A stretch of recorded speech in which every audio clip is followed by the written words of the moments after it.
إن الحمد لله نحمده ونستعينه ونستغفره ونعوذ بالله من شرور أنفسنا ومن سيئات أعمالنا من يهده الله فلا مضل له ومن يضلل فلا هادي له وأشهد أن لا إله إلا الله وحده لا شريك له وأشهد أن محمدا عبده ورسوله أما بعد فإن خير الحديث كتاب الله وخير الهدي هدي محمد صلى الله عليه وسلم وشر الأمور محدثاتها وكل محدثة بدعة وكل بدعة ضلالة وكل ضلالة في النار. عاشورہ کے احکام کیا ہیں؟ محرم کے احکام کیا ہیں؟ محرم کا مہینہ آتا ہے تو اس میں بہت ساری خرافات شروع ہو جاتی ہیں. اس کے بارے میں تفصیلی خطاب تو مغرب بعد ہوگا کہ محرم میں کیا نہیں کرنا ہے. ہم اس گفتگو میں اب اس درس میں ہم دیکھیں گے اور عصر کے بعد بھی انشاءاللہ کہ محرم میں کیا کرنا چاہیے اور محرم میں کیا ہوا ہے. سب سے پہلے قرآن کریم میں اللہ تعالیٰ فرماتا ہے ان عدۃ الشہور عند اللہ 12 شہرا فی کتاب اللہ یوم خلق السماوات والارض منها 4 حرم. یہ سورہ توبہ آیت نمبر 36 میں اللہ نے کہا ہے. چونکہ ہمارے پاس وقت زیادہ نہیں ہے اس لیے میں کوشش کروں گا کہ جلدی چیزوں کی طرف اشارہ کرتا ہوا نکل جاؤں. اللہ تعالیٰ قرآن کریم میں فرماتا ہے ان عدۃ الشہور عند اللہ 12 شہرا. اللہ کے نزدیک اللہ کی کتاب میں مہینوں کی گنتی 12 ہے. تو اللہ کی طرف سے 12 مہینے طے ہیں. کوئی آدمی پوچھے 12 کیوں؟ تو 12 اللہ نے 12 بولا 12 اللہ کی طرف سے طے ہے. کب سے طے ہے؟ 26 جنوری سے، 1 جنوری سے. کب سے؟ یوم خلق السماوات والارض منها 4 حرم. یہ تب سے طے ہے جب سے اللہ تعالیٰ نے آسمانوں اور زمین کو بنایا ہے. اللہ کے پاس 12 ہی مہینے ہمیشہ رہے ہیں. منها 4 حرم. کوئی آدمی بیٹھے بیٹھے سوچ سکتا نا 12 تو کیا ہے، 10 کیوں نہیں یا 13 کیوں نہیں؟ ہاں 13 تو کچھ تو منحوس ہوگا اس لیے نہیں. 10 کیوں نہیں پھر؟ تو آدمی بیٹھے بیٹھے وقت ضائع نہ کرے. اللہ تعالیٰ نے 12 بتا دیا، 12 ختم. منها 4 حرم. ان 12 مہینوں میں سے 4 مہینے حرمت والے ہیں. 4 مہینے کیا ہیں؟ حرمت والے، جس میں جنگ کرنا جائز نہیں ہے. اسلامی مہینے کون سے ہیں؟ محرم، صفر، ربیع الاول، ربیع الاخر یا ربیع الثانی، جمادی الاولی، جمادی الثانی، رجب، شعبان، رمضان، شوال، ذوالقعدہ، ذوالحجہ. یہ 12 مہینے اسلامی مہینے، جنوری فروری نہیں. 12 مہینے یہ اسلامی مہینے. ان میں سے کون کون سے مہینے محرم مہینے یعنی حرمت والے ہیں؟ اس کو اللہ کے نبی صلی اللہ علیہ وسلم نے ذکر کیا ہے. بخاری اور مسلم کی ایک حدیث میں آپ فرماتے ہیں الزمان قد استدار کہیئتہ یوم خلق اللہ السماوات والارض.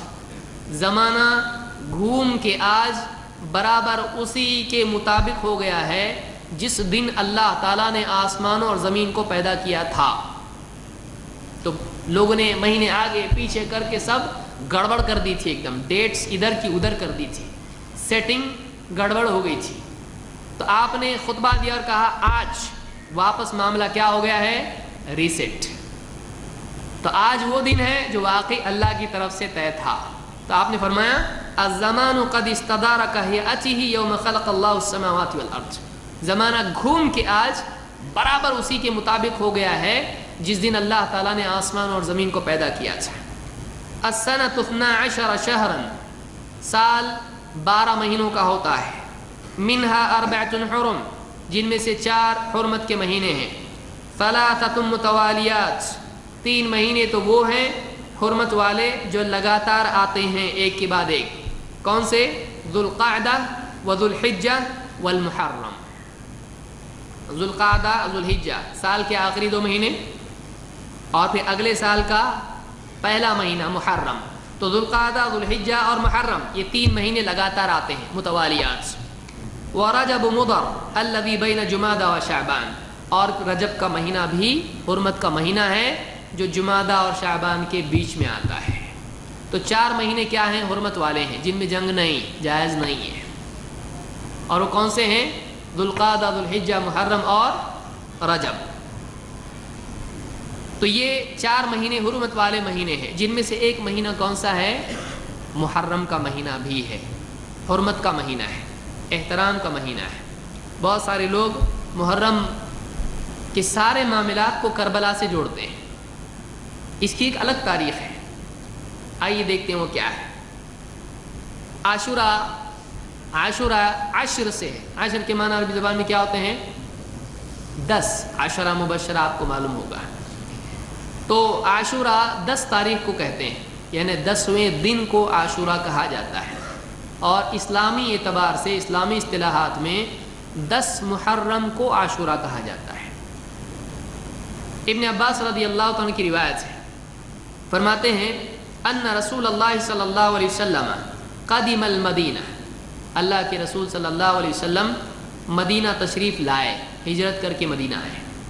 فوجد الیہود صیاما یوم عاشورہ، تو آپ نے دیکھا کہ یہود عاشورہ کے دن 10 محرم کو روزہ رکھتے ہیں۔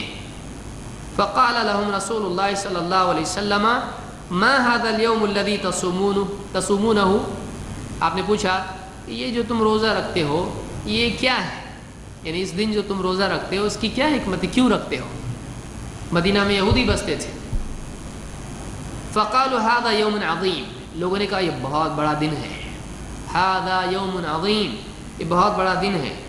انجى الله فيه موسى وقومه وغرق فرعون وقومه، اس دن اللہ تعالیٰ نے موسیٰ علیہ السلام اور ان کی قوم کو نجات دی، اور فرعون اور اس کی قوم کو ڈبو دیا۔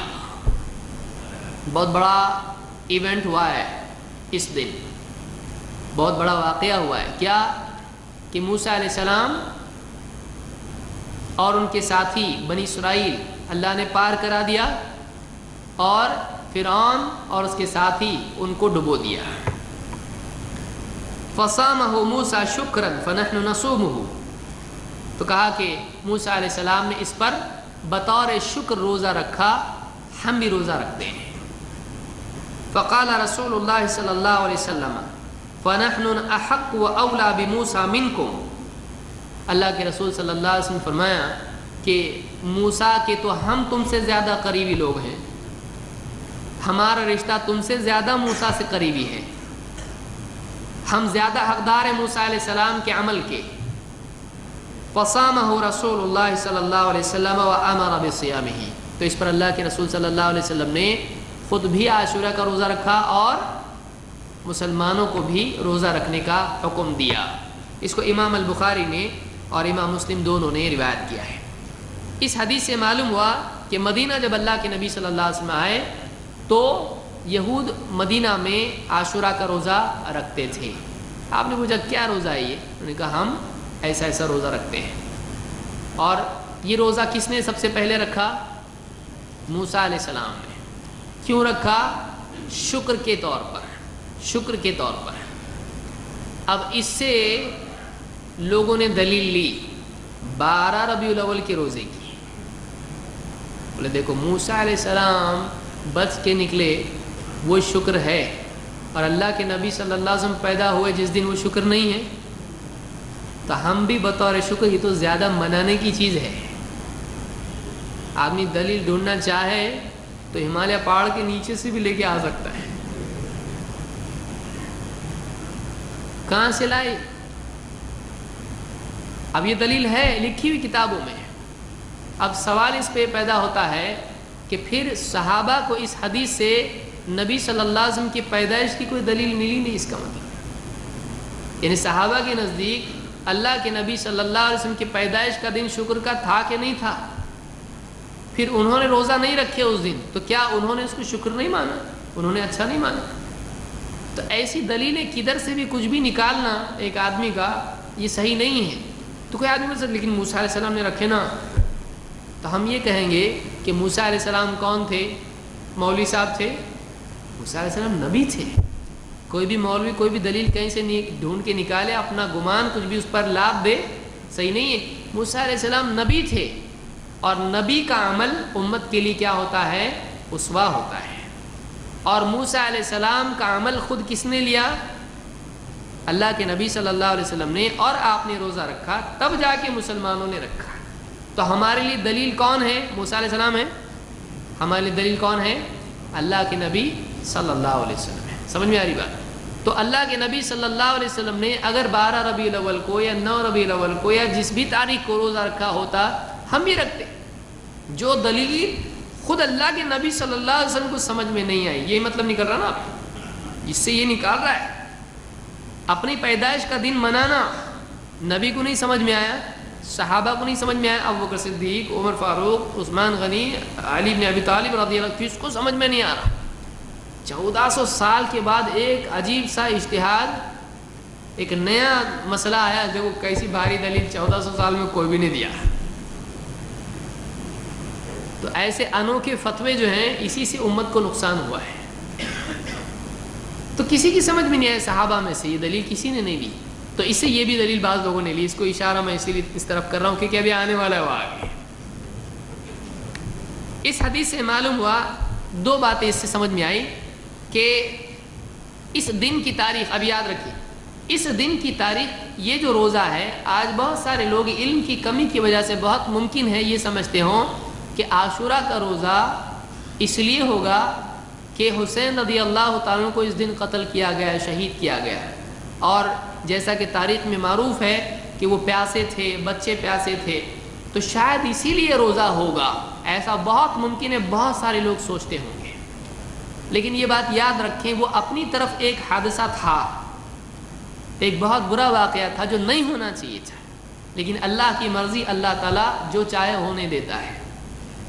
اللہ بہت سارے ظلم دیکھتا ہے، اللہ اس کے لیے دنیا میں کچھ نہیں کرتا ہے. اللہ قیامت کے دن اس کا فیصلہ کرے گا. جو ظالم ہے اللہ تعالیٰ برابر اس کو سزا دے گا. لیکن یہاں پر وجہ جو روزے کی ہے وہ یہ نہیں ہے. روزے کی وجہ حسین رضی اللہ تعالیٰ کی شہادت نہیں ہے. روزے کی وجہ کیا ہے؟ اس سے پہلے کئی 100 سال بلکہ ہزاروں سال پہلے کی ہے. وہ کیا ہے؟ موسیٰ علیہ السلام کا روزہ رکھنا ہے. اور یہ وہ روزہ ہے جو خود اللہ کے نبی صلی اللہ علیہ وسلم نے بھی رکھا تھا. تو اس کی تاریخ یاد رکھیں، یعنی یہ ہسٹری اس کی یہ موسیٰ علیہ السلام کا روزہ ہے. پھر اس میں یہ بھی بات ہے کہ خود اللہ کے نبی صلی اللہ علیہ وسلم نے روزہ رکھا اور صحابہ کو بھی روزہ رکھنے کا حکم دیا. ربیع بنت معاوض فرماتی ہیں ارسل النبی صلی اللہ علیہ وسلم غداۃ عاشوراء الی قری الانصار. عاشورہ کے دن صبح سویرے اللہ کے نبی صلی اللہ علیہ وسلم نے انصار کے دیہات میں، علاقوں میں، بستیوں میں آدمی بھیجے یا آدمی بھیجا. کس میسج کے ساتھ میں؟ پیغام کیا تھا؟ کیا اعلان تھا؟ من اصبح مفطرا فلیتم بقیت یومہ. جو آدمی آج روزے سے نہیں تھا وہ اب اس خبر کے سننے کے بعد اپنے باقی دن میں روزہ رکھے. جو اب تک روزے سے نہیں تھا اب خبر ملتے ہی روزہ ہو جائے. ومن اصبح صائما فلیصم. اور جس کا روزہ تھا آج اتفاقی طور پر، صحابہ عام طور سے نفل روزے رکھتے تھے، تو جس کا روزہ آج آلریڈی تھا وہ آج روزہ اپنا پورا رکھے، روزہ توڑے نہیں. نفل روزہ ایک آدمی چاہے تو افطار کر سکتا ہے. یہ بات مسئلہ یاد رکھے، بہت سارے لوگ اس کو نہیں جانتے ہیں. کوئی آدمی نفل روزہ رکھا اور کوئی مہمان آ گئے، اب یہ بیٹھا دیکھ رہا ان کو رو کھا رہے، کتنا برا لگتا ہے. کھاؤ کھاؤ، گوشت بھی کھاؤ. بولے گا کہ دیکھ رہا پورا میں کیا کھا رہا کیا نہیں کھا رہا پورا. تو کوئی آدمی نفل روزے سے ہے اور مصلحت اس میں دیکھے کہ روزہ نہیں رکھنا چاہیے، توڑنا چاہیے، وہ آدمی نفل روزہ توڑ سکتا ہے. بہت سارے لوگ ہوتے میں دم توڑ دوں گا لیکن روزہ نہیں توڑوں گا. تو نفل روزہ توڑ سکتے ہیں، اس میں کوئی حرج نہیں ہے. ہاں فرض روزہ نہیں توڑنا چاہیے. لیکن کوئی آدمی بہت بیمار ہے اور اس کو دوائی کی ضرورت ہے سخت، تو ایسی حالت میں فرض بھی وہ توڑ سکتا ہے. تو آپ نے کہا کہ من اصبح مفطرا فلیتم بقیت یومہ. جو آج بے روزہ تھا وہ باقی دن روزہ مکمل کرے.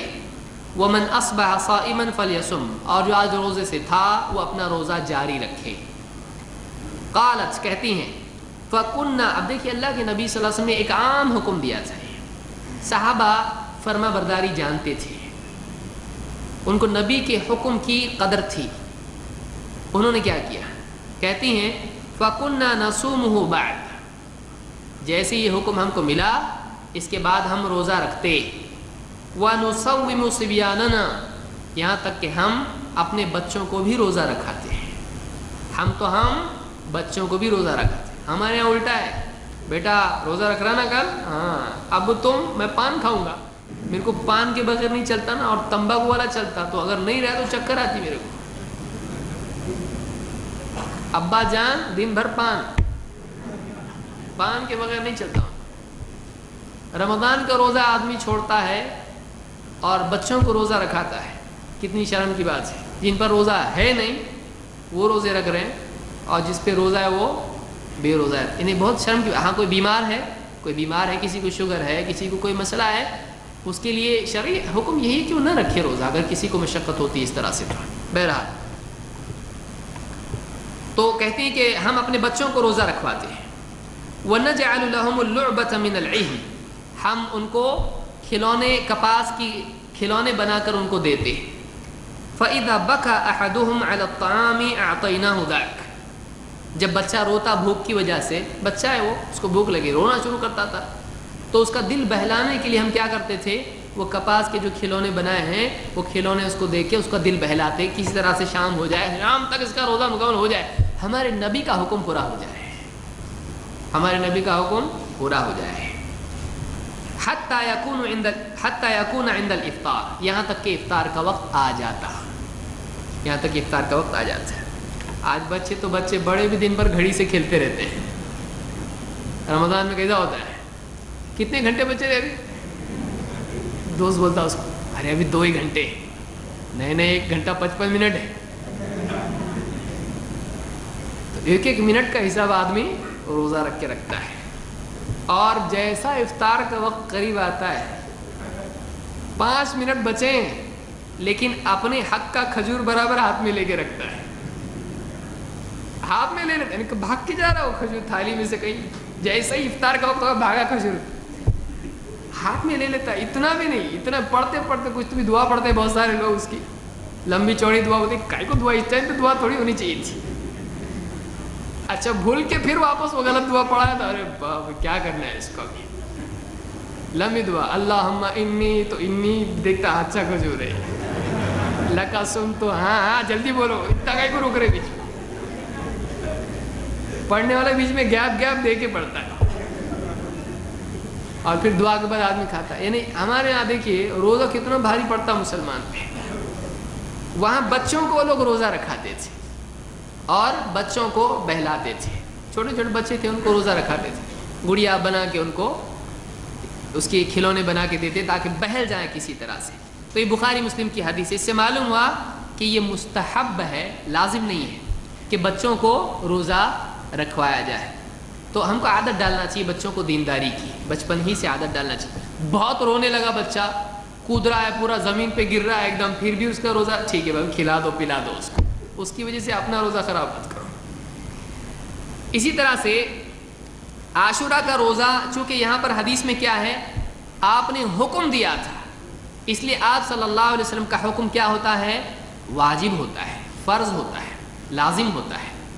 تو صحابہ نے وہ روزہ رکھا، لیکن رمضان جیسے آیا، رمضان کی فرضیت جب آئی تو پھر عاشورہ کا روزہ، اس کی فرضیت منسوخ ہو گئی، اب عاشورہ کا روزہ فرض رہا نہیں۔ عبداللہ بن عمر رضی اللہ عنہ کہتے ہیں ان اہل الجاہلیت کانوا یصومون یوم عاشورہ، جاہلیت کے لوگ بھی عاشورہ کا روزہ رکھتے تھے، مدینہ میں تو ادھر چلتا تھا، لیکن وہاں مکہ میں بھی لوگ جاہلیت میں روزہ رکھا کرتے تھے۔ وَأَنَّ رَسُولَ اللَّهِ صلی اللہ علیہ وسلم صَامَهُ وَالْمُسْلِمُونَ، بعد میں اللہ کے رسول صلی اللہ علیہ وسلم نے بھی یہ روزہ رکھا اور مسلمانوں نے بھی رکھا۔ قبل ان یفترض رمضان، رمضان کے فرض ہونے سے پہلے۔ عاشورہ کب تھا، اس کا حکم کب تھا، رمضان کے فرض ہونے سے پہلے، ہجرت کے بعد رمضان آیا ہے، یعنی اس کا حکم آیا ہے۔ فلما افترض رمضان، جب رمضان فرض ہوا، رمضان کی فرضیت کی آیتیں آئیں، قال رسول اللہ صلی اللہ علیہ وسلم ان عاشوراء یوم من ایام اللہ، آپ نے کہا عاشوراء اللہ کے دنوں میں سے ایک دن ہے، یا تو عام دنوں میں سے ایک دن ہے یا اللہ کے خصوصی دنوں میں سے ایک دن ہے، جس دن ایک بہت بڑا واقعہ ہوا ہے، جو موسیٰ علیہ السلام کے زمانے میں ایک بڑا واقعہ ہوا ہے۔ وذکرہم بایام اللہ، تو اللہ کے دنوں میں سے ایک دن ہے یہ۔ فمن شاء صامہ ومن شاء ترکہ، اللہ کے نبی صلی اللہ علیہ وسلم کیا فرمایا؟ جس کو روزہ رکھنا ہے وہ رکھ لے، جس کو روزہ نہیں رکھنا ہے وہ نہ رکھے۔ پہلے کیا کہا تھا؟ سب کے سب روزہ رکھیں، جو روزے سے نہیں تھا باقی دن کا رکھے، اور جو روزہ تھا وہ مکمل کرے۔ تو یہ حکم تھا، یہ وجوب کے درجے میں تھا، لازم تھا۔ لیکن بعد میں جب رمضان کی فرضیت آئی تو آپ نے کیا کہا؟ فمن شاء فلیصم، اور جو چاہے وہ روزہ رکھے، فمن شاء صامہ ومن شاء ترکہ، جس کو نہیں رکھنا وہ نہ رکھے۔ تو اگر کوئی آدمی روزہ عاشورہ کا نہیں رکھتا ہے تو اس میں کوئی حرج ہے نہیں ہے، کوئی آدمی روزہ نہیں رکھ رہا ہے تو اس کے لیے کوئی برائی نہیں ہے، لیکن بہتر کیا ہے؟ رکھنا چاہیے۔ عبداللہ ابن مسعود رضی اللہ تعالیٰ عنہ عام طور سے عاشورہ کا روزہ نہیں رکھتے تھے، عبداللہ ابن مسعود نہیں رکھتے تھے۔ ایک بار کھا رہے تھے، ایک تابعی ان کے پاس گئے، بولے آؤ کھاؤ، ان کا میں روزہ ہوں۔ کہا کہ ہم پہلے روزہ رکھتے تھے یہ، لیکن بعد میں جب رمضان آیا تو اب نہیں رکھتے ہیں۔ تو وہ یعنی روزہ نہیں رکھتے تھے عام طور سے عبداللہ ابن مسعود، لیکن عبداللہ ابن عمر رضی اللہ عنہ عام طور سے روزے رکھتے تھے، اور بہت سارے صحابہ روزے رکھتے تھے۔ تو اس میں کوئی برائی نہیں ہے، کوئی رکھے کوئی نہیں رکھے، کوئی مسئلہ نہیں۔ یہ مسلم کی روایت ہے۔ افضل اس میں کیا ہے؟ رکھیں کہ نہیں رکھیں؟ حدیث سے تو لگتا ہے کہ جو چاہے وہ رکھے، جو چاہے وہ نہیں رکھے، تو دونوں برابر۔ افضل اس میں کیا ہے؟ افضل روزہ رکھنا ہے، افضل روزہ رکھنا ہے۔ کیوں؟ حمید ابن عبد الرحمن کہتے ہیں انہ سمع معاویہ ابن ابی سفیان رضی اللہ عنہما، انہوں نے معاویہ ابن ابی سفیان رضی اللہ عنہ کو سنا، یوم عاشورہ عام حج علی المنبر، جس سال انہوں نے حج کیا اس سال میں ممبر پر انہوں نے یوں کہا، انہوں نے سنا ان کو کہتے ہوئے، یعنی حضرت معاویہ رضی اللہ عنہ نے یوں کہا ممبر پر عاشورہ کے دن، یا اہل المدینہ این علماءکم، اے اہل مدینہ تمہارے علماء کہاں ہیں، تمہارے علماء کہاں ہیں؟ سمعت رسول اللہ صلی اللہ علیہ وسلم یقول، میں نے اللہ کے رسول صلی اللہ علیہ وسلم کو یوں کہتے سنا ہے، ھذا یوم عاشورہ ولم یکتب اللہ علیکم صیامہ وانا صائم، یہ عاشورہ کا دن ہے۔ کس نے کہا؟ یہ اللہ کے نبی صلی اللہ علیہ وسلم نے کہا، اے لوگو یہ عاشورہ کا دن ہے اور اللہ تعالیٰ نے تم پر اس کا روزہ فرض نہیں کیا ہے، لیکن میں روزے سے ہوں، میں روزے سے ہوں۔ فمن شاء فلیصم ومن شاء فلیفطر، جو چاہے روزہ رکھے، جو چاہے افطار کرے، جو چاہے نہ رکھے۔ اب یہاں دو چیزیں ہوں گی، مسلمانوں کو اللہ کے نبی صلی اللہ علیہ وسلم نے عاشورہ کی فرضیت منسوخ ہونے کے بعد اختیار دیا، چاہے تو روزہ رکھو چاہے تو مت رکھو، لیکن اپنا عمل کیا بتایا؟ میں روزے سے ہوں۔ معلومہ منسوخ ہونے کے بعد بھی آپ نے روزہ رکھا، تو عاشورہ کی فرضیت منسوخ ہوئی لیکن استحباب باقی رہا، کیونکہ اگر وہ چیز کرنے کی نہیں ہوتی، اچھی چیز نہیں ہوتی، تو اللہ کے نبی صلی اللہ علیہ وسلم اس کو نہیں کرتے۔ تو ترک اور فعل میں افضل کیا ہے؟ فعل۔ چھوڑنے اور رکھنے میں افضل کیا ہے؟ روزہ رکھنا۔ کوئی نہیں رکھتا ہے تو گناہ گار ہے، دیکھو عاشورہ کو روزہ نہیں رکھا، تو کوئی بری بات نہیں ہے، نہ رکھے تو کوئی مسئلہ نہیں ہے۔ یہ حدیث بخاری اور مسلم دونوں میں موجود ہے۔ اس سلسلے میں اور بھی روایت آئی ہے، دیکھتے ہیں کیا روایت ہے، 4:20 تک دیکھتے ہیں۔ اللہ کے نبی صلی اللہ علیہ وسلم فرماتے ہیں، افضل الصیام بعد رمضان شہر اللہ المحرم۔ دیکھیے ہم نے دیکھا اللہ کے نبی صلی اللہ علیہ وسلم نے محرم میں عاشورہ کا روزہ رکھا، لیکن یہ آپ کے فعل سے اس کا استحباب یا سنیت اس کی ثابت ہوگی، لیکن مزید فضیلت ہے کیا اس کی؟ تو دیکھتے ہیں اور حدیث اس سلسلے میں کیا ہے۔ آپ نے فرمایا افضل الصیام بعد رمضان، رمضان کے بعد سب سے افضل روزے شہر اللہ المحرم، اللہ کے مہینے محرم کے ہیں۔ محرم کس کا مہینہ ہے؟ شہر اللہ، اللہ کا مہینہ اس کو قرار دیا گیا ہے کہ اللہ کے مہینے محرم کے روزے ہیں۔ تو اس حدیث سے بعض علماء نے دلیل لی کہ محرم میں عام طور سے روزے رکھنے چاہیے، یعنی ایک نہیں، کیونکہ سیام افضل الصیام بعد رمضان شہر اللہ المحرم۔ بعض علماء نے کہا محرم میں روزے رکھ سکتے ہیں، بعض علماء نے اس سے کہا کہ نہیں، محرم کے روزے سے مراد کون سا روزہ ہے؟ عاشورہ کا روزہ ہے اور 9ویں کا روزہ ہے۔ مزید اس میں 13 14 کے روزے رکھ سکتے ہیں، 13 14 15 اسلامی تاریخ کے اعتبار سے، اسلامی کیلنڈر کے اعتبار سے، اور اسی طرح سے پیر اور جمعرات کے روزے رکھ سکتے ہیں۔ تو یہ عام طور سے اللہ کے نبی صلی اللہ علیہ وسلم رکھتے تھے، تو محرم میں ان کی فضیلت اور بڑھ جاتی ہے۔ لیکن یہ کہ 1 سے لے کر 10 محرم تک روزے رکھنا، اس کی دلیل میرے علم میں نہیں ہے، اس کی دلیل میرے علم میں نہیں۔ ہاں عام طور سے کوئی محرم میں روزے رکھتا ہے تو اس میں کوئی بات نہیں ہے، اس میں کوئی حرج نہیں ہے۔ البتہ اصل روزے اس مہینے میں کون سے ہیں؟ 9 اور 10، جیسا کہ آگے آئے گا۔ تو اس سے معلوم ہے افضل الصیام محرم کے روزوں کو کہا گیا، معلوم ہے اس کی فضیلت ہے، اس کو چھوڑنا نہیں چاہیے، بلکہ اس کی فضیلت اور زیادہ ہے جو ایک اور حدیث سے معلوم ہوتی ہے۔ ایک لمبی روایت میں ابو قتادہ رضی اللہ عنہ کی روایت ہے، اللہ کے نبی صلی اللہ علیہ وسلم سے پوچھا گیا، کہتے ہیں ابو قتادہ سئل عن صوم یوم عرفہ، اللہ کے نبی صلی اللہ علیہ وسلم سے عرفہ کے دن کے بارے میں، عرفہ کے روزے کے بارے میں پوچھا گیا، عرفہ کے دن کے روزے کے بارے میں پوچھا گیا ہے۔ فقال یکفر السنة الماضیہ والباقیہ، آپ نے فرمایا عرفہ کے دن کا روزہ اگلے اور پچھلے ایک سال کے روزوں کا کفارہ ہو جاتا ہے، 1 سال آگے 1 سال پیچھے، دونوں سالوں کے گناہوں کا کفارہ ہو جاتا ہے۔ وقال وسئل عن صوم یوم عاشورہ، اور آپ سے پوچھا گیا کہ عاشورہ کے روزے کی فضیلت کیا ہے، تو آپ نے کہا یکفر السنة الماضیہ، یہ پچھلے ایک پورے سال کے گناہوں کا کفارہ ہو جاتا ہے۔ کفارہ مٹانے والا، مٹانے والا، کفارہ اس معنی میں مٹانے کی معنی، اس لیے کفار کسان کو کہتے ہیں، اس لیے کہ وہ بیج مٹی میں ڈال کے دبا دیتا ہے، چھپا دیتا ہے اس کو کفار بولتے ہیں، تو کسان کو بھی کفار بولتے ہیں۔ تو یکفر، کفرہ ڈھانپنا کے میننگ میں آتا ہے، مٹانا کے میننگ میں، دبا دینا کے میننگ میں آتا ہے۔ فقال یکفر السنة الماضیہ، یہ پچھلے سال کے گناہوں کو کیا کرتا ہے؟ مٹا دیتا ہے۔ تو عاشورہ کا روزہ پچھلے 1 سال کے گناہوں کا کفارہ ہوتا ہے۔ یہ مسلم کی روایت ہے جو کتاب الصیام میں انہوں نے ذکر کی ہے۔ عام طور سے علماء نے اس طرح کی روایتوں کے بارے میں کہا کہ یہ چھوٹے گناہوں کے بارے میں ہوتا ہے، کفارہ چھوٹے گناہوں کے بارے میں ہوتا ہے، اس کے لیے مختلف دلائل بھی قرآن و سنت سے دیے ہیں۔ ورنہ کوئی آدمی کیا سوچے گا، سال بھر ایک دم پاپی اور ایک عاشورہ کا روزہ رکھ لو، تو ایسا نہیں کرنا چاہیے۔ معلوم نہیں عاشورہ تک بچے گا کہ لے جائیں گے فرشتے اٹھا کے اس کو۔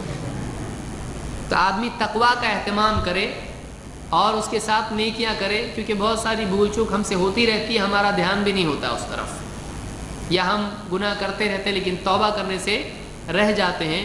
آدمی کو چاہیے کہ وہ سوچے ایسے ہی نیکیوں سے سارے گناہوں کا کفارہ ہو جاتا ہے۔ عمدن گناہ نہیں کرنا چاہیے، اللہ کو پسند نہیں ہے یہ۔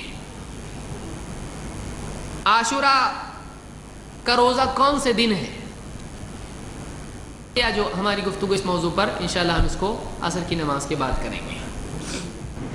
الحمدللہ والصلاة والسلام علی رسول اللہ وعلی آلہ واصحابہ وبعد۔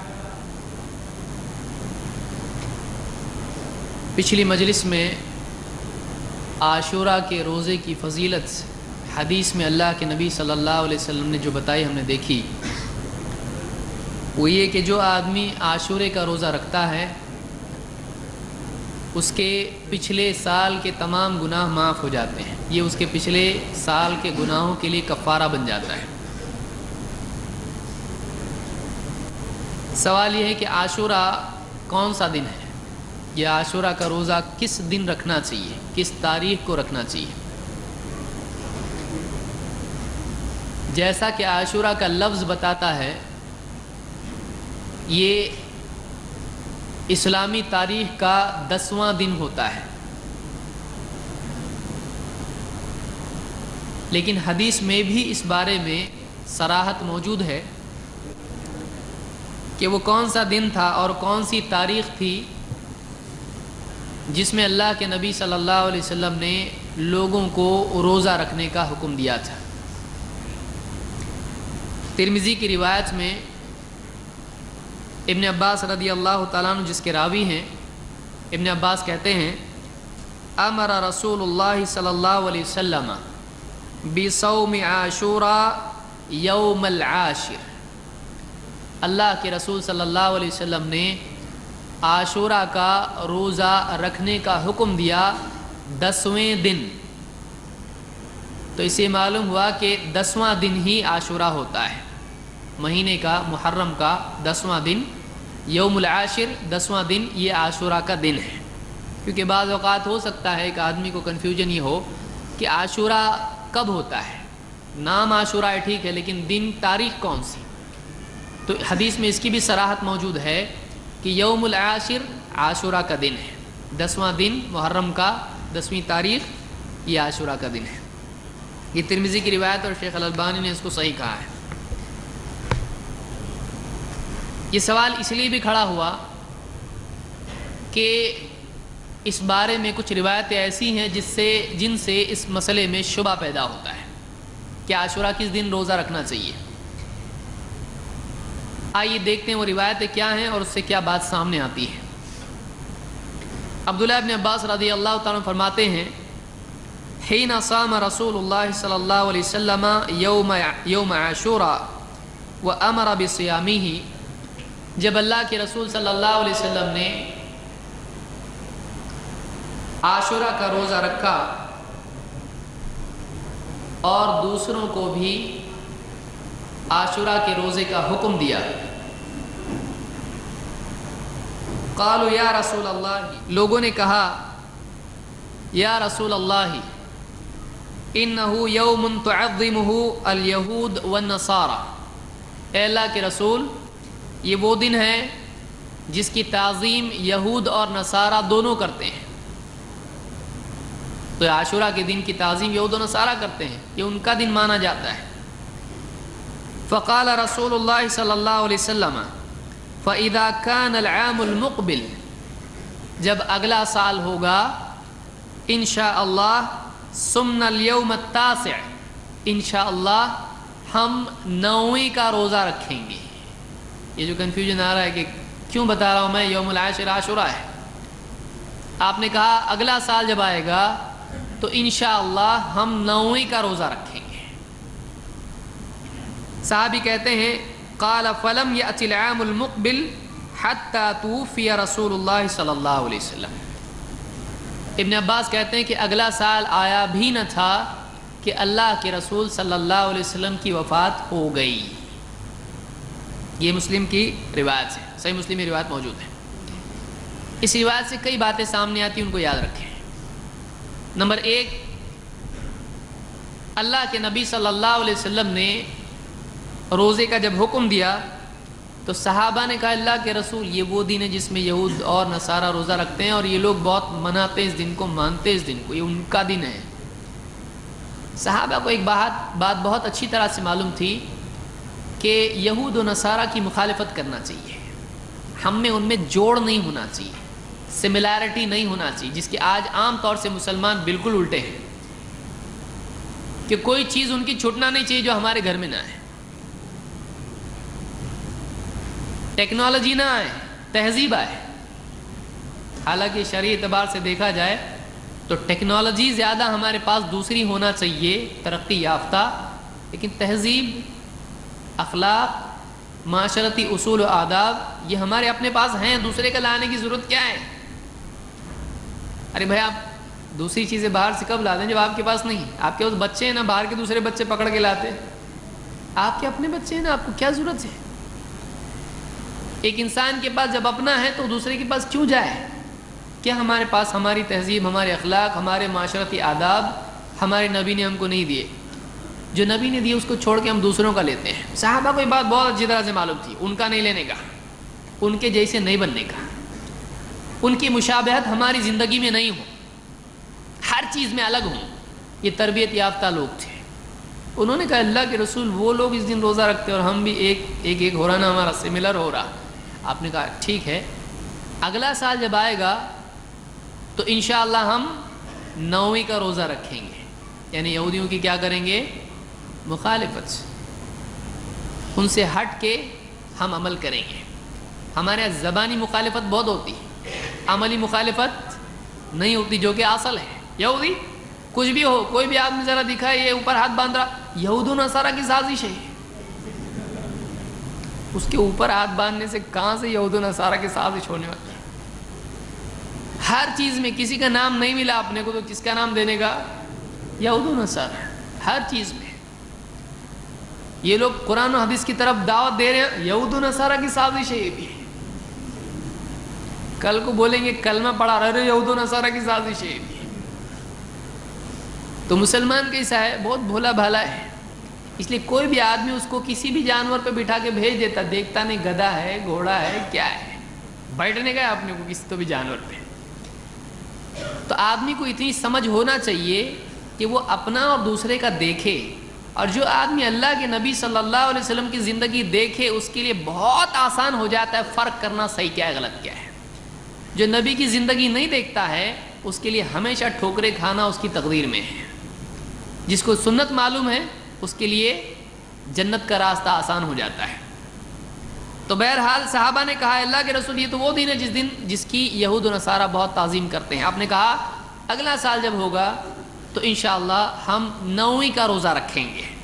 اور صحابی کہتے ہیں کہ اگلا سال آیا بھی نہیں تھا کہ آپ کی وفات ہو گئی۔ اس سے ایک بات یہ معلوم ہوتی ہے کہ اللہ کے نبی صلی اللہ علیہ وسلم کا کسی چیز کو پسند کرنا بھی مستحب ہوتا ہے، چاہے آپ نے وہ عمل کیا ہو یا نہ کیا ہو۔ ہمارے کچھ بھولے بھالے بھائی کیا بولتے؟ بولے اللہ تم سنت کرتے نا، تراویح کے مسئلے میں کتنا لڑتے ہمارے سے، 8 کیا 11، 8 11 کیا 20، ہر چیز کو آدھا آدھا کرنے لگے لوگ، کٹ کرتے آدھا لیتے آدھا پھینک دیتے، تو 20 کا بھی کیا کرے 11۔ تو بتاؤ اللہ کے نبی صلی اللہ علیہ وسلم نے تو 3 دن پڑھے 3 راتوں میں، باقی کدھر پڑھے بتاؤ ذرا، تم کیوں پڑھتے پورا مہینہ؟ اللہ کے نبی صلی اللہ علیہ وسلم کا کسی چیز کی نیت و ارادہ کرنا بھی اس عمل کو مستحب بنا دیتا ہے۔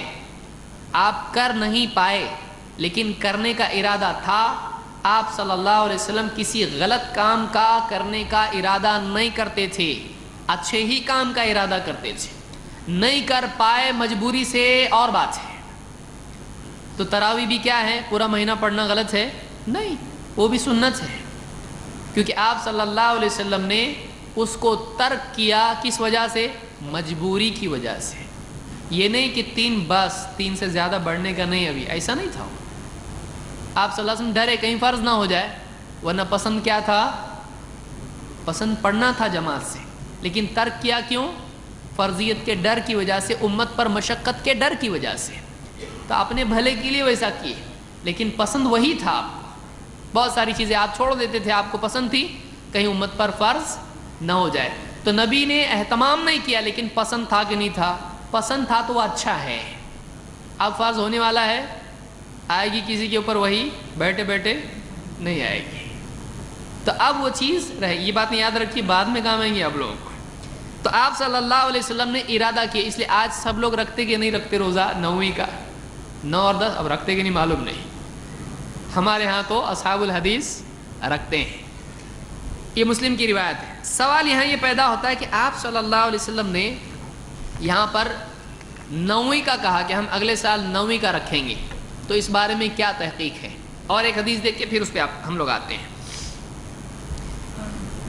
کیا ایسا عمل جو اللہ کے نبی صلی اللہ علیہ وسلم نے عملاً نہیں کیا، اس لیے کہ آپ پیچھے سنے ہوں گے سنت ہے، کیسا بولے تم نے ایسا عمل نہیں کیا اس کو سنت؟ آج کل ایک نئی قوم نکلی ہے، حدیث کی اصطلاحات میں ان لوگوں نے بہت ساری نئی اصطلاحات ایڈ کی ہیں، اپڈیٹ کر رہے ہیں وہ لوگ پچھلے علماء کے عمل کو.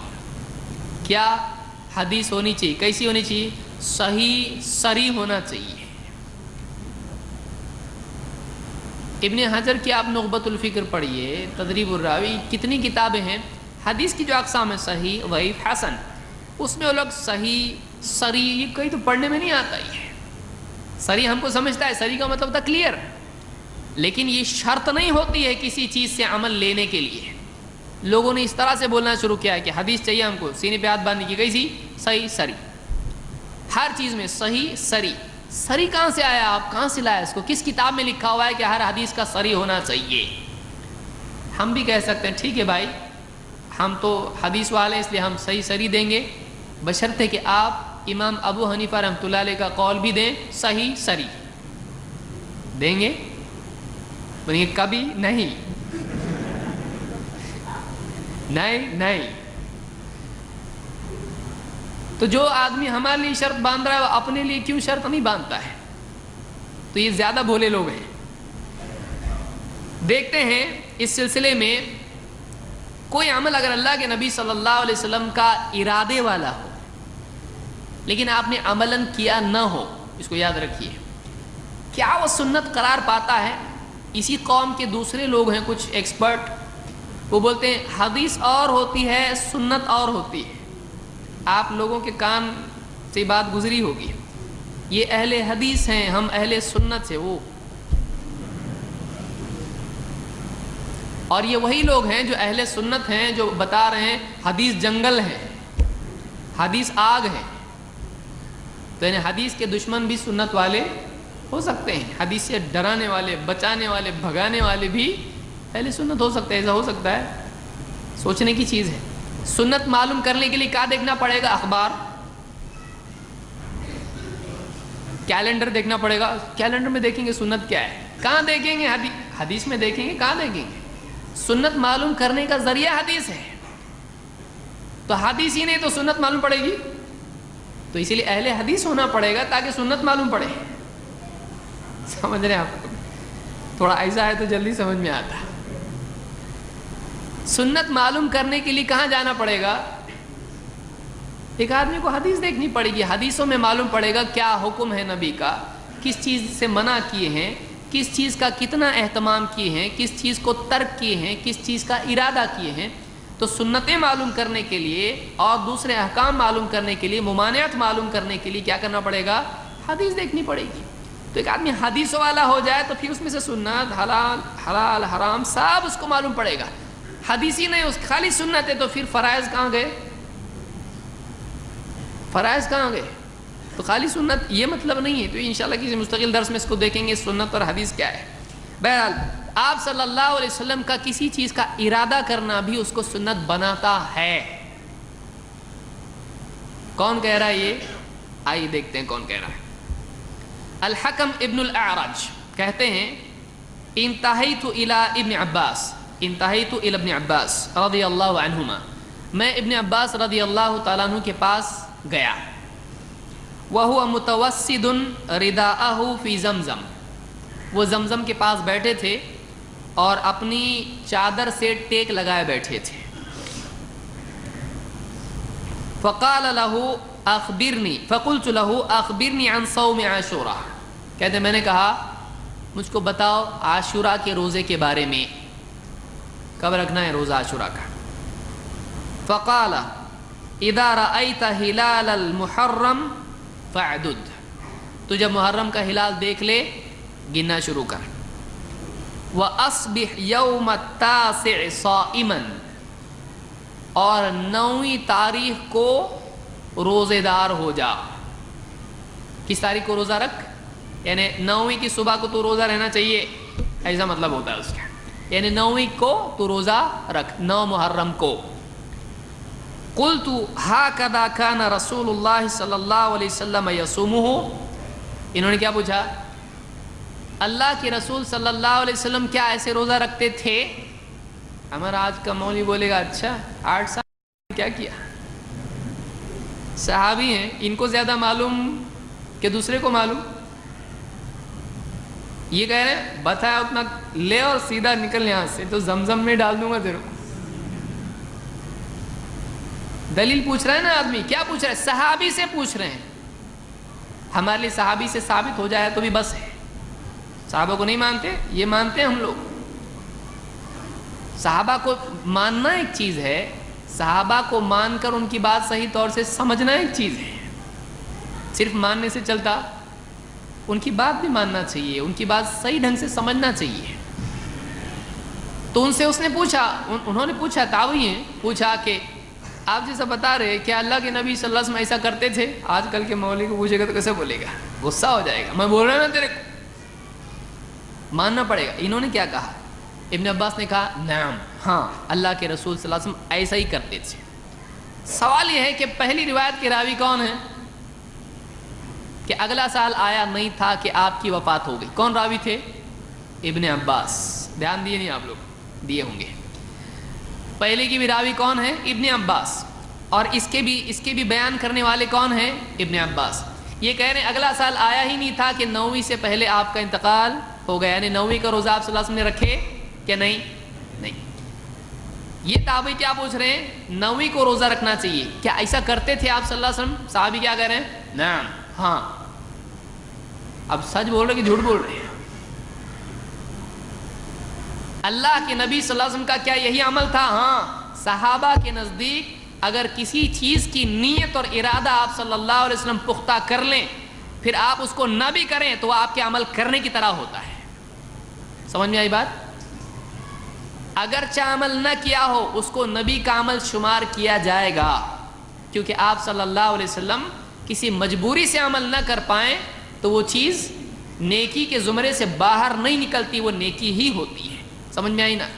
تو یہ عمل ہے اللہ کے نبی صلی اللہ علیہ وسلم کا۔ اس لیے علماء نے کہا کہ ان کا مطلب یہ ہے کہ اگر آپ ہوتے تو ضرور کرتے اور وہ آپ کا عمل قرار پاتا، لیکن آپ کی وفات ہو گئی تو نہیں کر پائے، لیکن عمل آپ ہی کا شمار ہوگا۔ کیوں؟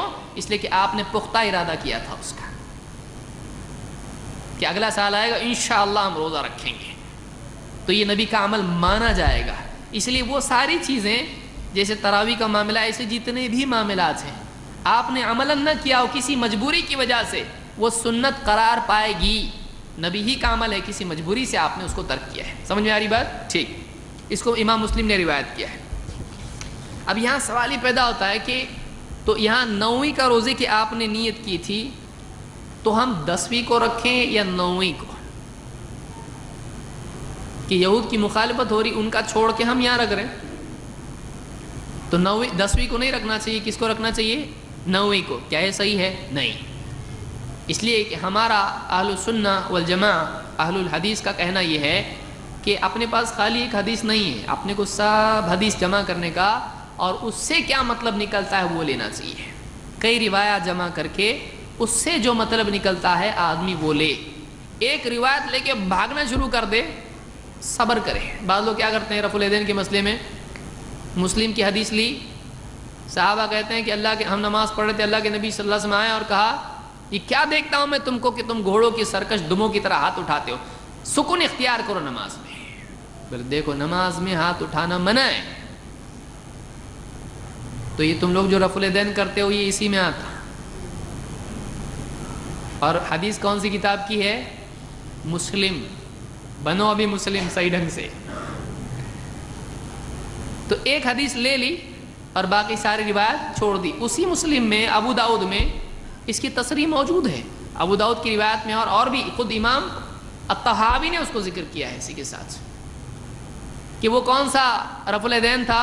سلام کے وقت کا تھا، سلام کے وقت کا تھا، وہ نماز میں قیام میں نہیں تھا، بیٹھے ہوئے کو کھڑے ہوئے میں کر دیا۔ دیکھیے التحیات والا سلام کے وقت کا ہے، اس کو قیام کا کر دیا۔ تو ایک حدیث لے کے مطلب لے لینا، یہ کس کا طریقہ ہے؟ جن کو حدیث سے زیادہ رشتہ جن کا نہیں ہے، جو حدیث سیکھتے بھی ہیں تو اہل حدیث پہ رد کے لیے، اور دوسرا کوئی مشغلہ ان کے پاس دوسرا نہیں، مقصد حدیث کا وہی ہے، حدیث سیکھنے کا، حدیث اہل حدیث پہ رد کے لیے۔ اپنا اہل حدیث کا منہج کیا ہے؟ حدیث کیوں سیکھنے کا؟ نبی کی سنت معلوم کرنے کے لیے۔ تو یہ ہمارا طریقہ ہے۔ بہرحال آپ بولیں گے دوسری طرف بھی ایک لاٹھی گھما رہے ہیں،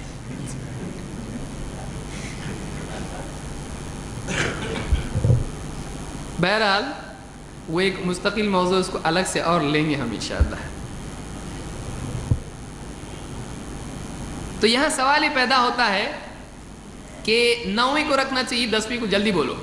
تو جواب اس کا یہ ہے کہ عطا کہتے ہیں انہ سمع ابن عباس، تیسرے بھی صحابی کون ہیں؟ وہی ہیں۔ تو معلوم ہوا کہ سب باتوں کا نچوڑ ان کا جواب کیا ہے۔ عطا کہتے ہیں کہ میں نے ابن عباس سے سنا، وہ کہتے تھے صوم التاسع والعاشر، 9ویں اور 10ویں دونوں کو روزہ رکھو، وہ خالف الیہود، اور یہود کی مخالفت کرو۔ یعنی 9 کو بھی رکھو، 10 کو بھی روزہ رکھو، اور کس کی مخالفت کرو؟ یہود کی۔ تو فیصلہ اس میں یہی ہوا کہ یہود کی مخالفت موسیٰ علیہ السلام کی سنت ترک کرنے سے نہیں ہے، بلکہ اس میں اضافہ کرنے سے ہے۔ یہود اکیلے اس دن کا روزہ رکھتے تھے، لیکن اللہ کے نبی صلی اللہ علیہ وسلم نے اس دن کو چھوڑ کے دوسرے دن کا روزہ رکھنے کے لیے کہا نہیں، اس میں کوئی مطلب ہی نہیں ہے۔ یعنی عاشورہ کا روزہ کس کا تھا؟ کس نے رکھا تھا سب سے پہلے؟ موسیٰ علیہ السلام نے۔ آپ صلی اللہ علیہ وسلم نے کیا فرمایا؟ ہم زیادہ حقدار ہیں۔ تو وہ عمل یہود کا تھا یا موسیٰ علیہ السلام کا؟ موسیٰ علیہ السلام کا۔ ان کی وجہ سے کون رکھتا تھا؟ تو آپ صلی اللہ علیہ وسلم موسیٰ علیہ السلام کو چھوڑ کے الگ کچھ نہیں کریں گے۔ آپ نے موسیٰ علیہ السلام کا بھی عمل لیا، لیکن چونکہ اس دور کے یہود صرف اس دن رکھتے تھے، آپ نے اس دور کے یہود کی مخالفت میں ایک اور دن اس میں ایڈ کیا، ورنہ عاشورہ کی مصلحت ہی ختم ہو جاتی ہے، کیونکہ اس کی اصل ڈیٹ کیا ہے؟ 9 ہے یا 10 ہے؟ 10 ہے۔ تو 10 چھوڑ کے عاشورہ نہیں ہو سکتا ہے۔ تو آپ نے 10ویں کا بھی روزہ رکھا، اور آپ نے خود رکھا تھا اور حکم دیا تھا، اور آپ نے کہا کہ اگلے سال ہم کیا رکھیں گے؟ 9ویں کا۔ تو اس میں یہ شبہ بعض علماء کے لیے پیدا ہوا کہ آپ نے 10ویں کا چھوڑ کے 9ویں کا کہا تھا، یا 10ویں کے ساتھ 9ویں کا کہا تھا۔ تو عبداللہ ابن عباس رضی اللہ تعالیٰ عنہ جو اس واقعے کے گواہ ہیں، شاہد ہیں، راوی ہیں، انہوں نے اخیر میں فیصلہ یہی دیا کہ تم کیا کرو؟ یہود کی مخالفت کیسے کرو؟ 9ویں کا بھی رکھو اور 10ویں کا بھی رکھو۔ تو یہ اس مسئلے میں کیا ہے؟ قول فیصل، یہ زیادہ صحیح بات ہے۔ اس کو امام البیہقی نے اپنی کتاب السنن الکبریٰ میں، اور اسی طرح سے مصنف عبد الرزاق میں امام عبد الرزاق نے، اور امام ابو داؤد وغیرہ نے بھی اس کو روایت کیا ہے۔ اس کے ضمن میں ابو داؤد میں روایت نہیں ہے، شیخ الالبانی نے ابو داؤد کی تحقیق میں تعلیقاً یہ بات ذکر کی اور کہا کہ اس کی سند صحیح ہے۔ تو یہ 2 کتابوں میں ہے، بیہقی اور مصنف عبد الرزاق، اور اس کی سند صحیح ہے۔ تو اس سے معلوم ہوا کہ یہود کی مخالفت کرنا چاہیے، اور 9 اور 10ویں دونوں کا روزہ رکھنا چاہیے۔ اس بارے میں کچھ ضعیف حدیثیں بھی آئی ہیں، وہ کیا ہیں؟ اس بارے میں ایک روایت ہے جس سے اور شبہ بڑھ گیا کچھ لوگوں کا۔ وہ روایت کیا ہے؟ عاشورہ یوم التاسع، عاشورہ 9ویں محرم میں ہوتا ہے۔ یوم التاسع عاشورہ ہے، یعنی 9ویں تاریخ کو کیا ہے؟ عاشورہ ہے۔ یہ حدیث اس بارے میں آئی ہے۔ اس کو ابو نعیم الاصبہانی نے اپنی کتاب حلیۃ الاولیاء میں ذکر کیا ہے، لیکن یہ حدیث صحیح نہیں ہے، یہ حدیث ضعیف ہے۔ کیوں ضعیف ہے؟ شیخ الالبانی نے جامع الصغیر اور ضعیفہ میں اس کو ضعیف کہا ہے۔ کیوں ضعیف ہے؟ اس کی سند میں ابو امیہ ابن یعلا راوی موجود ہے، ابو امیہ ابن یعلا۔ اس کے بارے میں ابن حبان کہتے ہیں لا یحل الروایت عنہ، اس سے روایت کرنا حلال نہیں ہے، اتنا ڈینجر راوی ہے، اس سے روایت کرنا ہی حلال نہیں ہے۔ اور کہتے ہیں کہ ابن حبان کہتے ہیں وضعفہ الدارقطنی، امام الدارقطنی نے بھی اس کو کیا کیا ہے؟ ضعیف قرار دیا ہے۔ اسی لیے شیخ الالبانی نے اس بارے میں کہا وَهَذَا مَتْنٌ مَوْضُوعٌ وَإِسْنَادُهُ ضَعِيفٌ جِدًّا، اس کا متن جھوٹا ہے، اور اس کی یہ روایت، اس کی سند کیا ہے؟ سخت ضعیف ہے۔ تو یہ روایت جس میں آیا ہے کہ 9ویں کو عاشورہ ہوتا ہے، یہ کیا ہے؟ ضعیف ہے۔ اس بارے میں اور بھی روایتیں ہیں۔ کیا روایت ہے؟ ایک روایت میں ہے صوموا یوم عاشورہ وخالفوا فیہ الیہود صوموا قبلہ یوما او بعدہ یوما، عاشورہ کا روزہ رکھو اور یہود کی مخالفت کرو، عاشورہ سے پہلے ایک دن روزہ رکھو یا بعد میں ایک دن روزہ رکھو، ایک دن پہلے یعنی 9 کو رکھو، یا بعد یعنی کتنی تاریخ کو؟ 11 کو روزہ رکھو، چوائس ہے تم کو، ایک پہلے یا ایک بعد میں، جوڑی۔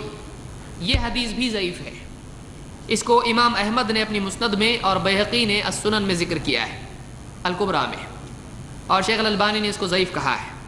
کیوں ضعیف ہے؟ اس لیے کہ اس کی سند میں محمد ابن عبد الرحمن ابن ابی لیلہ راوی ہے، اس کو عام طور سے ابن ابی لیلہ کہا جاتا ہے۔ شیخ الالبانی کہتے ہیں صحیح ابن خزیمہ کی شرح میں اسنادہ ضعیف لسوء حفظ ابن ابی لیلہ، ابن ابی لیلہ کے برے حافظے کی وجہ سے اس کی سند ضعیف ہے، یہ قابل اعتبار روایت نہیں ہے۔ اسی طرح سے ایک اور روایت ہے لَإِن بَقِيتُ لَآمُرَنَّ بِصِيَامِ يَوْمٍ قَبْلَهُ أَوْ يَوْمٍ بَعْدَهُ، یعنی یوم عاشوراء۔ ایک روایت کے الفاظ ہیں کہ اللہ کے نبی صلی اللہ علیہ وسلم نے کہا اگر میں اگلے سال رہا تو عاشوراء سے ایک دن پہلے یا ایک دن بعد روزہ رکھنے کا حکم دوں گا۔ یہ بیہقی نے اپنی کتاب شعب الایمان میں اس روایت کو ذکر کیا ہے، لیکن یہ روایت بھی ضعیف ہے، شیخ الالبانی نے اس کو ضعیف کہا ہے۔ اور شیخ الالبانی کہتے ہیں وَهَذَا إِسْنَادٌ ضَعِيفٌ داود ہوا ابن علی ابن عبداللہ ابن عباس وهو مقبول عند الحافظ، اس میں ایک راوی ہے جس کا نام داود ہے، یہ جو راوی ہے اس کو حافظ ابن حجر نے مقبول کہا ہے۔ مقبول ہمارے ہاں کی اردو کا مقبول نہیں ہوتا ہے، حافظ ابن حجر اپنی کتاب میں تقریب التہذیب میں کہتے ہیں جس راوی کو میں مقبول کہوں اگر اس کے سپورٹ میں حدیث ملے تو قابل اعتبار ہے، ورنہ وہ لین الحدیث ہے، یعنی وہ حدیث کمزور مانی جائے گی، اس کو حدیث میں کمزور مانا جائے گا۔ اور کہتے اس میں پھر ایک راوی ہے کون؟ ابن ابی لیلہ، اور وہ کون ہے؟ محمد ابن عبد الرحمن ہے، اور کہتے ہیں ضعیف سیء الحفظ، یہ برے حافظے والا تھا، اس کی روایت معتبر نہیں ہے۔ اور اس کی مخالف خود ابن عباس کی روایت موجود ہے کہ 9 اور 10 کو روزہ رکھنا چاہیے، اور کہتے ہیں کہ وَذِكْرُ الْيَوْمِ الَّذِي بَعْدَهُ مُنْكَرٌ، شیخ البانی کہتے ہیں اس میں اگلے دن یعنی 11ویں کے روزے کا ذکر منکر ہے، صحیح حدیث کے خلاف ہے۔ کیوں؟ فِيهِ مخالف لحدیث ابن عباس الصحیح، اس میں ابن عباس کی جو صحیح حدیث ہے اس کی مخالفت موجود ہے، کیونکہ آپ نے کیا فرمایا تھا لَإِن بَقِيتُ إِلَىٰ قَابِلٍ لَأَصُومَنَّ التَّاسِعَ، اگلے سال میں اگر رہا تو 9ویں کو روزہ رکھوں گا۔ یہاں کیا ہے 9ویں یا 11ویں کو، تو یہ صحیح نہیں ہے کیونکہ صحیح حدیث کے خلاف ہے، جس کو مسلم اور بیہقی وغیرہ نے روایت کیا ہے۔ تو ضعیفہ میں شیخ الالبانی نے اس کو ضعیف کہا ہے۔ تو اس حدیث میں 9 یا 11 کا اختیار ملتا ہے، یہ ضعیف ہے۔ کچھ روایات میں اور بھی لفظ ملتا ہے، وہ کیا ہے؟ ایک روایت کے الفاظ ہیں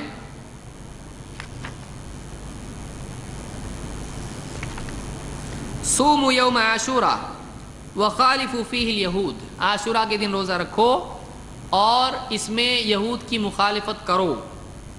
کیسے؟ صوموا قبلہ یوما وبعدہ یوما، اس کے ایک دن پہلے بھی روزہ رکھو اور ایک دن بعد میں بھی رکھو، یعنی کتنا ہو گیا یہ 9 10 اور 11، تو اب 3 ہو گئے۔ اس کا راوی کون ہے؟ اس کا بھی وہی راوی ہے ابن ابی لیلہ، تو فی نفسی ہی یہاں مخالفت وہ خود اپنے آپ سے کر رہا ہے۔ کبھی روایت کیا کر رہا ہے 9 یا 11، کبھی روایت کیا کر رہا ہے 9 اور 11 اور 10 تو ہے ہی ہے، تو یہ خود اپنے آپ سے ہی مخالفت کر رہا ہے، اب کیا لینا ہے اس میں سے؟ اس لیے ابن عباس کی جو روایت ہے وہی قابل اعتبار ہے 9 اور 10، اسی لیے اس کو بھی شیخ الالبانی نے، یہ احمد اور بیہقی کی روایت ہے اور اس کو بھی شیخ الالبانی نے ضعیف کہا ہے، اس لیے کہ اس میں بھی ابن ابی لیلہ راوی ہے اور یہ سچا ہے لیکن بہت برا حافظہ اس کا تھا، تو یہ اس قسم کی روایت اس میں موجود ہیں، اس لیے یہ روایت ضعیف ہے۔ تو صحیح بات یہی ہے کہ آدمی کو چاہیے وہ 9 اور 10 کا روزہ رکھے۔ بعض روایتیں اس سلسلے میں اور بھی آئی ہیں جو اور اعمال بھی بتاتی ہیں۔ کیا حدیث ہیں؟ من اکتحل بالاسمد یوم عاشوراء لم یرمد ابدا، کہ جو آدمی عاشوراء کے دن اسمد کا سرما لگائے گا، اسمد خاص قسم کا سرما ہوتا ہے جس کی حدیث میں ترغیب آئی ہے لیکن عاشوراء کے دن نہیں، اسمد کا سرما لگانا چاہیے، اچھا ہوتا ہے، اس سے آنکھیں صاف ہوتی ہیں، پلکیں بڑھتی ہیں اور نگاہ روشن ہوتی ہے، اسمد اس کو کہتے ہیں۔ حدیث کیا ہے؟ من اکتحل بالاسمد یوم عاشورا، عاشورا کے دن جو اسمد لگائے گا، اس کا سرما لگائے گا، لم یرمد ابداً، کبھی بھی اس کی آنکھیں نہیں جائیں گی۔ اس کا کیا ہے؟ یہ بیہقی کی روایت ہے شعب الایمان میں، اور یہ بھی روایت موضوع ہے، گھڑی ہوئی روایت ہے۔ امام البیہقی خود کہتے ہیں، روایت نقل کرنے والے کہتے اسنادہ ضعیف بمرۃ، ایک دم ضعیف اس کی سند ہے۔ کہتے ہیں وہ جویبر ضعیف، اس کا راوی جویبر ہے جو کہ ضعیف ہے۔ والضحاک لم یلق ابن عباس، اور ضحاک جو راوی ہے اس راوی کی ملاقات ابن عباس سے نہیں ہوئی۔ تو دو پرابلم ہے، سند منقطع اور جویبر راوی کیا ہے؟ ضعیف۔ فضائل الاوقات میں امام البیہقی نے اس کو ذکر کیا ہے، یہ بات کہی ہے۔ امام الحاکم جو صاحب مستدرک ہیں، حاکم ان کی مشہور کتاب المستدرک علی الصحیحین، وہ کہتے ہیں کہ انا ابرأ الی اللہ من عہدتہ، میں اللہ کے ہاں اس کے معاملے میں بری ہوں، میں نے بتا دیا وہ کیسا ہے، یعنی میرے اوپر کوئی ذمہ داری نہیں، میں نے بتا دیا وہ آدمی صحیح نہیں ہے۔ تو اس راوی کے بارے میں کیا ہے کہ وہ ضعیف ہے۔ یہ تہذیب میں ان کا قول یہاں پر ذکر کیا ہے۔ ابن حجر اس راوی کے بارے میں کہتے ہیں، اس روایت کے بارے میں، اس سند کے بارے میں، الدرایہ فی تخریج احادیث الہدایہ، الدرایہ ابن حجر کی کتاب ہے، ہدایہ جو حنفیوں کی فقہ کی کتاب ہے، اس کی ساری حدیثوں کا حساب حافظ ابن حجر نے کیا ہے کہ اتنی صحیح ہے کتنی ضعیف ہے۔ کہتے ہیں وَهُوَ إِسْنَادٌ وَاهٍ، اس حدیث کی سند کیا ہے؟ واہیات ہے، ایک دم کمزور سند اس کی ہے۔ سخاوی ایک محدث گزرے ہیں، بڑے محدث گزرے ہیں، ان کا قول مناوی نے اپنی کتاب فیض القدیر میں ذکر کیا ہے، جو جامع الصغیر سیوطی کی شرح ہے۔ کہتے ہیں قلت بل ہوا موضوع، میں تو بولتا ہوں یہ حدیث جھوٹی ہے۔ سخاوی کیا کہتے ہیں؟ یہ حدیث گھڑی ہوئی ہے۔ تو یہ سرمے والی حدیث عاشورہ کے دن کی کیا ہے؟ گھڑی ہوئی جھوٹی حدیث ہے۔ ایک اور حدیث ہے جس پر بعض لوگ عمل کرتے ہیں، وہ کیا ہے؟ من وسع علی عیالہ فی یوم عاشورہ وسع اللہ علیہ فی سنتہ کلہا، جو آدمی عاشورہ کے دن اپنے گھر والوں پر وسعت کرے، کھلائے پلائے، اچھا ان کو ذرا ہرا بھرا گھر رہے، تو جو خرچہ پانی اچھا کرے گھر میں، وسعت دے گھر والوں کے لیے عاشورہ کے دن، کیا ہوگا؟ وسع اللہ علیہ فی سنتہ کلہا، پورا سال اللہ تعالیٰ اس کو مالا مال کر دے گا، اس کے اوپر اللہ کی طرف سے کیا ہوگی؟ وسعت ہی وسعت ہوگی۔ یہ روایت طبرانی نے اپنی کتاب الاوسط میں اور امام البیہقی نے شعب الایمان میں اس کو ذکر کیا ہے، اور یہ روایت ضعیف ہے۔ کیوں ضعیف ہے؟ مناوی کہتے ہیں ابن حجر نے اپنی کتاب امالی میں کہا ہے اتفقوا علی ضعف الحیثم وعلی تفردہ بہ، کہ اس روایت میں سارے محدثین حیثم راوی کے ضعیف ہونے پر جمع ہو گئے ہیں، اور یہ روایت صرف حیثم ہی سے ملتی ہے۔ راوی ایک دم ضعیف، سب کے سب بول رہے ہیں ہاں ضعیف ضعیف، اور ضعیف ہی ہو، کوئی بھی اس کے نہیں چھوڑو اس کو، کوئی نہیں بول رہا، سب کے سب کیا بول رہے ہیں؟ حیثم ضعیف، سب محدثین بول رہے ہیں۔ اور دوسرا یہ اکیلا ضعیف ہو کہ یہ اکیلا ہی یہ روایت بتا رہا ہے، اور دوسرا کوئی بھروسے والا آدمی یہ روایت دے رہا نہیں۔ اور امام البیہقی ایک جگہ کہتے ہیں کہ اسانیدہ کلھا ضعیفہ، اس متن کی ساری سندیں کیا ہیں؟ سب کی سب ضعیف ہیں۔ ابن رجب اپنی کتاب میں، کہ آپ رجب سن کے سوچیں گے رجب والے تو نہیں ہیں، ابن رجب بہت بڑے عالم گزرے ہیں۔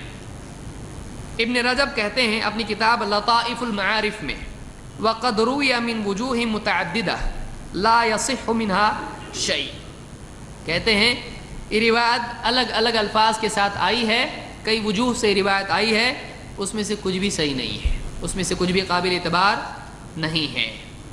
ایک چیز ہمارے یہاں محرم کی ایسی ہے جس کو چھوڑنے بہت سوں کا دل نہیں کرتا، وہ کیا ہے؟ محرم کا کھچڑا۔ کھچڑے شریف کے بارے میں ابن تیمیہ کیا کہتے ہیں؟ بھائی کھچڑے کو برا نہیں بولنا، لوگ بولتے ہیں نا کھچڑا اپنے. اور کسی ہوٹل میں مسلمان کی اگر ہو تو جمعہ اسپیشل کیا ہے پوچھنا نہیں پڑتا اس کو. ہوٹل کا جمعہ اسپیشل کیا رہتا؟ کھچڑا. ابن تیمیہ کہتے ہیں اپنی کتاب جامع المسائل میں، وَكَذَلِكَ طَبْخُ طَعَامٍ جَدِيدٍ فِيهِ الْحُبُوبُ أَوْ غَيْرُهَا، نیا کھانا بنانا، اسپیشل ڈش بنانا جس میں اناج ہوتا ہے، حبوب بیج بہت سارے، یہ اناج پورا اس طرح سے اناج کا کھانا بنانا. او ادخار لحم الاضحیہ، یا قربانی کے جانوروں کا گوشت سنبھال کے رکھنا. ذی الحجہ ہے، ذی الحجہ کا گوشت بچا ہوا ہے اپنا سنبھال کے فریج میں. اس زمانے میں تو فریج نہیں تھا. وہ گوشت بچا کے رکھنا کب تک؟ محرم تک. اور حتی یطبخ بہ یوم عاشوراء، اور وہی گوشت اور اناج وغیرہ کا کچھ کھانا بنانا، ایسا اسپیشل ڈش بنانا عاشوراء کے دن. تو کل ھذا من بدع النواصب، یہ ناصبیوں کی بدعت ہے. ناصبی کون ہیں؟ جو حضرت علی سے نفرت رکھنے والے، یہ ناصبی ہیں. تو یہ خوشی کا کھانا ہے. 10 محرم کو کیا ہے یہ کھچڑا بنانا؟ کیا حکمت ہے آپ بتائیے؟ کوئی سوچا کبھی؟ کھچڑا آپ نے ایک دم اسپیشل ڈش کب بنانے کا؟ 10 محرم کو. کیوں؟ حضرت حسین کو قتل کیا گیا تھا اس لیے. کیوں؟ تو یہ جو ہے یہ کس کی سنت ہے؟ یہ بدعت ہے کس کی؟ نواصب کی، ناصبیوں کی. کما ان الاول من بدع الروافض، جیسا کہ پچھلی چیز کیا ہے؟ وہ کہتے ہیں یہ رافضیوں کی بدعت ہے. تو جو بھی اس طرح کے کھانے وغیرہ ہیں انہوں نے اور بھی چیزیں ذکر کی، اس لیے میں نے اختصاراً ٹکڑا بیان کیا اس کا. تو یہ یعنی بدعات میں سے ہے. محرم کے دن خاص طور سے کھچڑا پکانا یہ نواصب کی بدعت ہے، یہ نہیں کرنا چاہیے. کھچڑا کسی کو بہت پسند ہے، کوئی پرابلم نہیں ہے اس کے اندر، وہ کھانا ہے. لیکن اگر کوئی آدمی محرم کی خاص تاریخوں میں کھچڑا بنا کے کھا رہا ہے تو اس کو نواصب کی مشابہت نہیں کرنا چاہیے، نہیں کرنا چاہیے، بچنا چاہیے اس سے. بہت دل کر رہا، تھوڑا ٹھہرو، محرم جانے تو، وہ دن جانے تو، اس کے بعد کسی کو کھانا ہے کھائے، کھچڑا کھائے، کھچڑی کھائے، جو کھانا ہے کھائے. لیکن خاص دنوں میں خاص چیزیں بنانا اور جو عام طور سے معروف ہوں یہ مناسب نہیں ہے. اللہ تعالیٰ ہم کو سمجھ عطا فرمائے. جامع المسائل میں ابن تیمیہ نے بات کہی ہے. اس طرح سے یہ ساری چیزیں ہیں. اس میں یہ بھی بات یاد رکھیں کہ محرم کی تفصیل انشاءاللہ مغرب کے بعد آئے گی. اس میں جو بھی خرافات ہوتی ہیں تفصیل میں بہت اختصار سے بیان کیا اس کو، لیکن تفصیلی طور پر اس پر جو بھی ردود ہیں یا جو بھی برائیاں ہمارے معاشرے میں آج چلتی ہیں تو انشاءاللہ یہ مغرب کے بعد شیخ موجود ہیں، انشاءاللہ ان کا خطاب ہوگا. تو آپ لوگ سب تشریف رکھیں، انشاءاللہ ہم سب کو مزید علم میں ہمارے اضافہ ہوگا اور جو بھی ہمارے معاشرے میں چیزیں چلتی ہیں ان کی کیا برائی ہے ہمارے سامنے آئے گی. اللہ تعالیٰ ہم سب کو نفع والا علم حاصل کرنے کی توفیق عطا فرمائیں اور اس پر استقامت کے ساتھ عمل کرنے کی توفیق عطا فرمائیں.